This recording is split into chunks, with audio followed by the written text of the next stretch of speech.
Right, he cried. That never can be now. Nothing can ever be put right again. You're old and so abominably plain, so poor to start with, so low bred to follow. It's little wonder if I twist and wallow. God, that my heart would burst within my breast. Is that, she said, the cause of your unrest? Yes, certainly, he said. And can you wonder? I could set right what you suppose a blunder. That's if I cared to in a day or two, if I were shown more courtesy by you. So he's complaining, right? Because he doesn't want to be with this old woman. And she says, well, I can make things right. And he says, made right? That can never happen. You're so old and you're so, he calls her abominably plain, so terribly plain, or in another, AKA ugly. Low bred, he calls her. So he gives her all kinds of insults. And she says, really? That's why you're upset? And he says, well, can you blame me?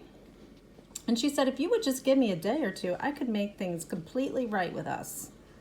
If you would show me more courtesy. So if you would be a little more respectful, I could make things right. Just now, line 285, just now, she said, you spoke of gentle birth, such as descends from ancient wealth or worth. If that's the claim you make for gentlemen, such arrogance is hardly worth a head. Whoever loves to work for virtuous ends, public and private, and who intends to do what deeds of gentleness he can, take him to be the greatest gentleman. So she's going to give him a speech about gentility and being a gentleman, because that's something he's not being right now. Christ wills we take our gentleness from him, not from a wealth of ancestry long dim, though they bequeath their whole establishment, by which we claim to be of high descent.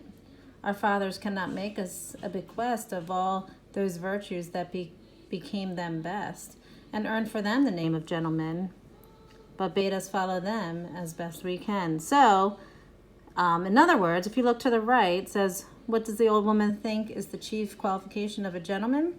How would you define gentle birth and gentleness as used in this passage? So she's saying that a gentleman doesn't automatically become a gentleman because he was raised by his parents.